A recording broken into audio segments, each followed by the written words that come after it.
additional economic support for Ukraine.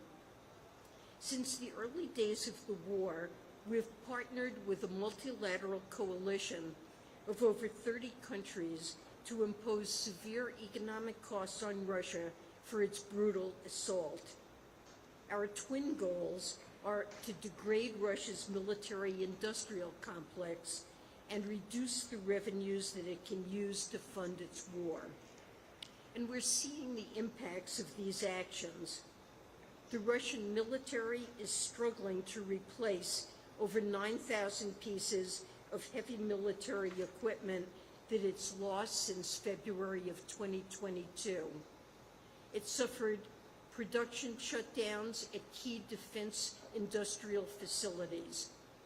Further, Russia's economy has become increasingly isolated.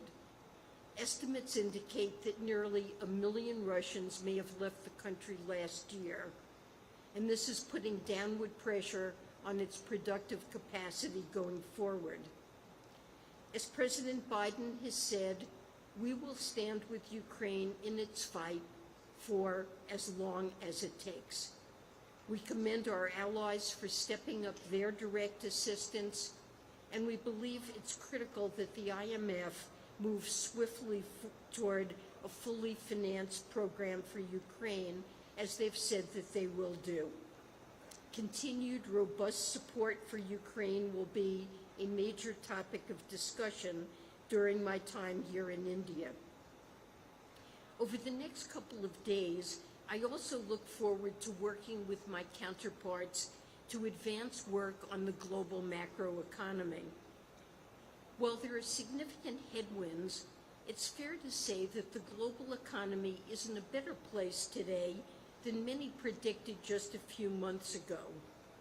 In the fall, many were worried about a sharp economic slowdown across the world. The challenges we face are real, and the future is always uncertain, but the outlook has improved since we gathered in the fall.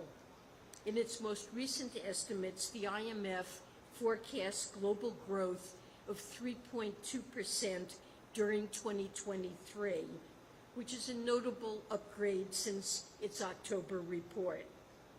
In the United States, our economy remains resilient.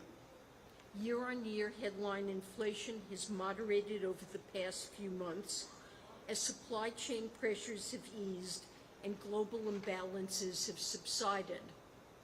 And at the same time, our labor market remains strong. In January, the U.S. unemployment rate hit a low not seen in over half a century. The progress on our global macroeconomy is a result of our collective work, and it underscores the importance of redoubling our efforts going forward. Forums like the G20 are important venues for macroeconomic cooperation. During our meetings last fall, there was a shared view among my counterparts that we must take decisive action on the challenges that we face in our own countries. That includes combating high inflation where it exists. It was also important for us to be attentive to the spillovers of macroeconomic tightening from major economies to the rest of the world. While there's much more work to do, we're beginning to see lower headline inflation around the globe. In emerging markets, financial conditions remain relatively tight, but have begun to show signs of easing. At the same time, we know that a number of vulnerable countries continue to face acute distress. We're not out of the woods yet. So I'm looking forward to the opportunity this week to continue our close communication with other major economies. Our progress has also been made possible through our actions to mitigate spillovers from Russia's war on Ukraine. Vladimir Putin's immoral war has exacerbated the stress on our food systems. Since last year, the United States has committed more than $13 billion in humanitarian and food security assistance. We've also rallied international financial institutions to implement a robust action plan to address food insecurity. Further, we've worked with countries to avoid export restrictions and enable food to flow more freely, including through the Black Sea Grain Initiative. This life-saving initiative has improved supply and lowered prices, and it must be extended past March. More work will be done this year at the G20 on these food security challenges, and I believe this work cannot come soon enough. Another focus has been global energy markets. In December, the United States and our coalition implemented a cap on the price of Russian crude oil. And earlier this month, we placed caps on the price of Russian refined products like diesel and fuel oil.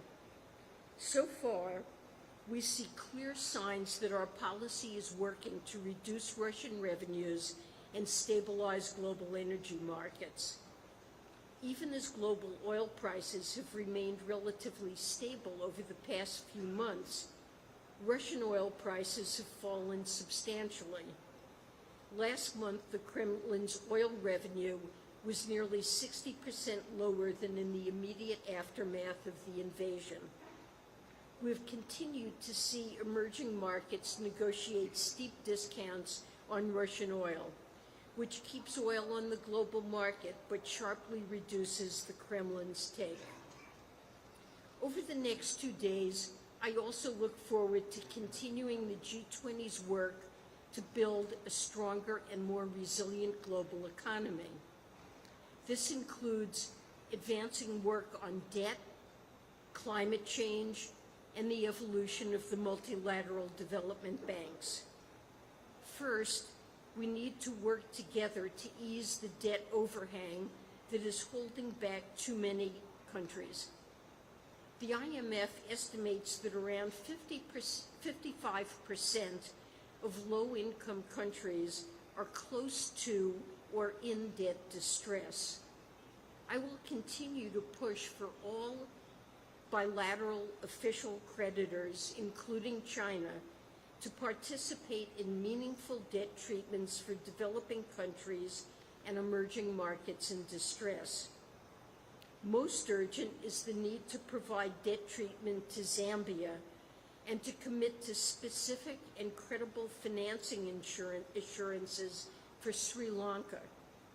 Later this week, I'm also looking forward to robust discussions about the common framework process to help countries like Ghana. I will also be discussing international coordination on debt restructuring for middle-income countries. Second, we must unlock more investments for the clean energy transition. The United States is making an historic investment in our own transition through the Inflation Reduction Act. This law will have positive spillovers for other countries. This includes reducing the costs of clean energy technologies. During the upcoming meetings, I'm eager to continue working with our partners as co-chair of the Sustainable Finance Working Group. Our goal is to accelerate the transition to a net zero economy, particularly by boosting private capital flows. Third, we look forward to accelerating our momentum for the evolution of the multilateral development banks. 4 months ago, I called for the evolution of the MDB system ahead of the World Bank and IMF annual meetings. The MDBs have made tremendous progress in advancing poverty alleviation and inclusive development, but it's critical that they integrate work on global challenges into their core mission to sustain progress on these priorities. We're in the process of working with shareholders and management to evolve the World Bank. Over the next couple of days, I will be discussing how the G20 can build on the momentum at the World Bank for ambitious reforms. I'll also discuss how we can accelerate the evolution of the regional development banks. Of course, I want to thank David Malpass for his service as president of the World Bank and his commitment to a smooth transition. Under his leadership, the bank has measurably improved the lives of people around the world. Well, I'm looking forward to productive meetings over the next 2 days. There's a lot to do, and with those remarks, I'll be glad to take your questions.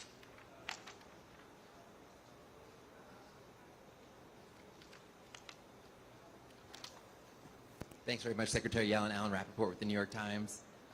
Treasury has expressed concern about China's deepening ties with Russia and also about it obstructing debt restructuring efforts. What is your message to China on these issues, and do you believe China is committed to stabilizing the economic relationship with the United States?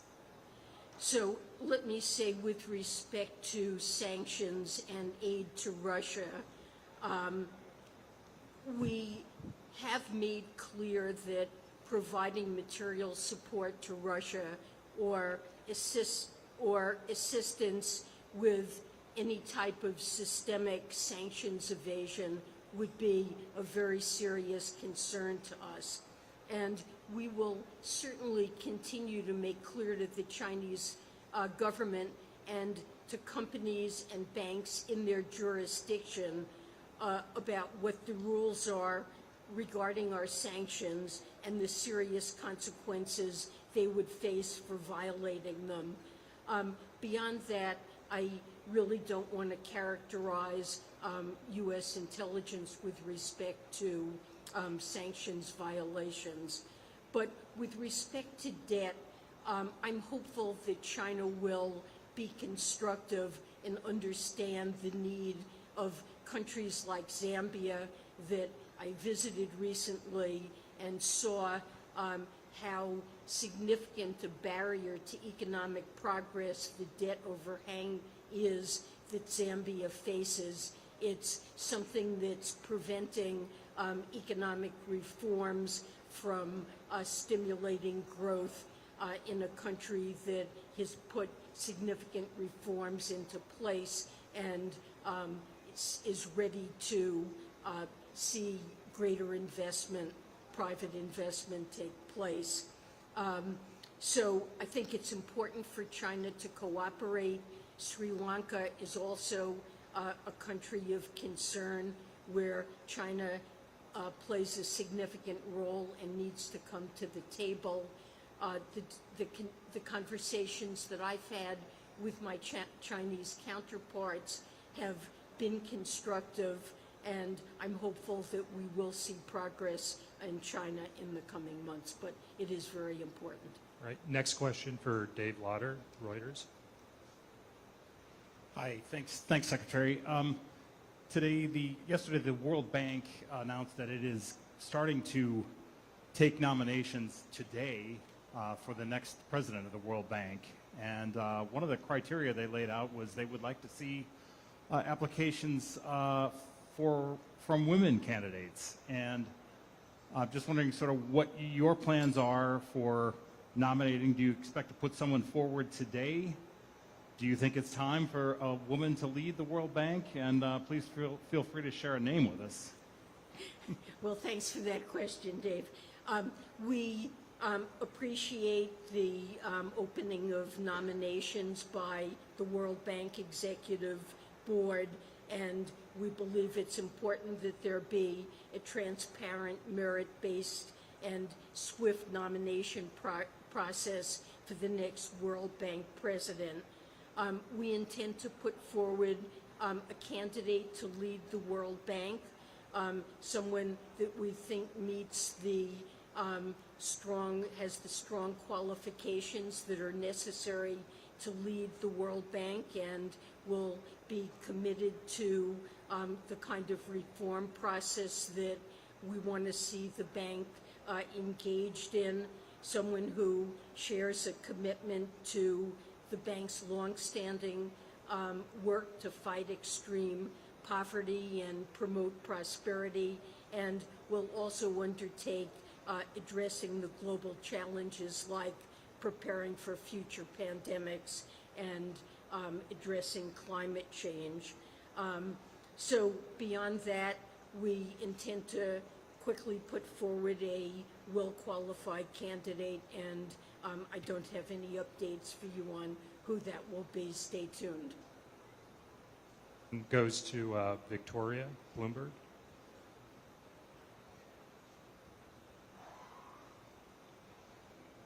Victoria Dendrino from Bloomberg. You mentioned Ukraine and how support for Ukraine is going to feature strongly in your discussions. I was just wondering if you could talk us a bit about more concrete deliverables that you expect to get from these discussions, like in terms of more financial aid, a joint communique, or maybe details on the size and timing of an IMF program, and maybe how optimistic you are about any and all of these things. Well, I believe the communique is still under discussion. Certainly, we would like to see a strong condemnation of the war, of the impact it's had on Ukraine and on the global economic outlook. It's one of the most significant factors that is reducing growth and causing very negative spillovers, especially for low-income countries.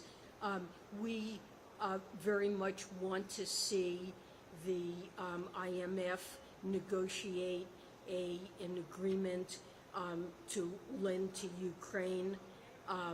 The managing director has been clear that that's a goal that she has, to negotiate a full program by the end of March, and it's something we will emphasize in our discussions this week that we think is extremely important. And of course, in meetings in which Russia participates in the G20, I've always expressed my own and the U.S. point of view that Russia's behavior is not only a clear violation of international law and an unprovoked really hostility, but that it's one of the leading factors shaping the global outlook with respect to food, with respect to energy,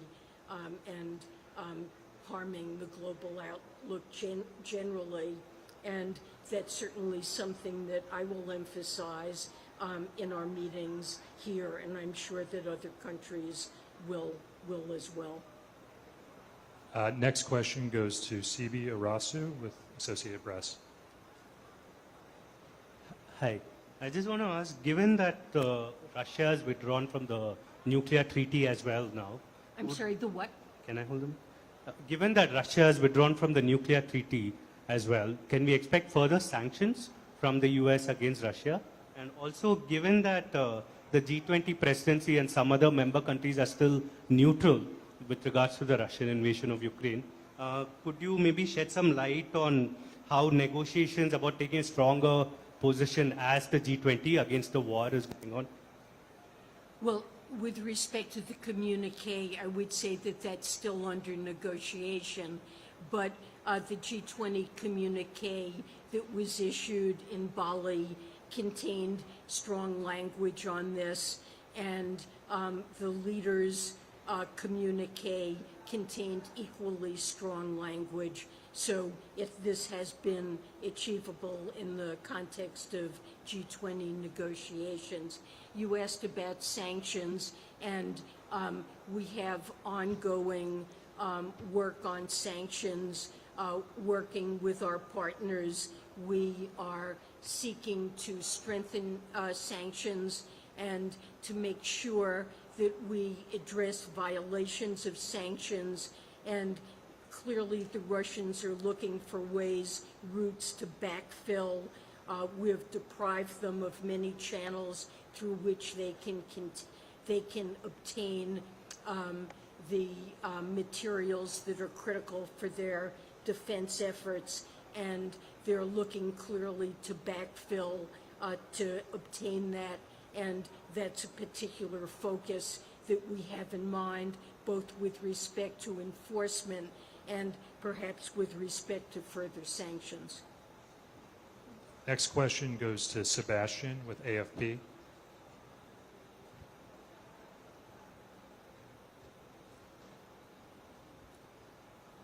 Good afternoon. Western countries have already imposed tough sanctions on Russia. But the Russian economy is still in a relatively good shape, partly because of Western efforts are being undermined by China and India buying Russian oil and weapons. So my question is, what more can be done, and what is your message here in India? Thank you. So I think the way I see it, our sanctions have had a very significant negative effect on Russia so far. While by some measures the Russian economy has held up better than might initially have been expected, Russia's now running a significant budget deficit. It's finding it extremely difficult because of our sanctions and our export controls to obtain the material that it needs to replenish its munitions and to, for example, repair over 9,000 tanks that have been destroyed because of the war. We see that it's led to an exodus of some of the most qualified scientists and entrepreneurs in the Russian economy, an exodus of foreign investment. Russia is running down its holdings in its sovereign wealth fund. So the price cap that we have put on Russian oil is clearly substantially reducing Russia's revenues. Russia's revenues are down in January almost 50% from where they were a year ago. So Russia is suffering in terms of its budget and its ability to acquire what it needs, and we will continue to impose further sanctions, working with our allies to continue to degrade Russia's ability to fight this unjust war. The final question will go to Tanvir Gill at CNBC. Good afternoon, Secretary Yellen. China has been selling continuously its U.S. Treasury holdings. Now the holdings stand at a 12-year low. China on its part is saying that it wants to keep the lines of communication open with the Treasury to discuss economic issues. Is that happening, and what are the issues that you're open to discussing? So in their joint meeting, President Biden and President Xi agreed strongly that communication between our two countries is necessary and desirable, just in terms of our own relationship, but more broadly for the sake of the entire globe, and that there are many areas where we need to cooperate, to work together to address global challenges. I have had a meeting with my Chinese counterparts that was constructive. One area where we have traditionally communicated and it was agreed that it remains important to communicate concerns the macroeconomic and financial situation in our own countries and in the global economy more generally. And we've done that, and I believe we will resume at an appropriate time those discussions and continue that.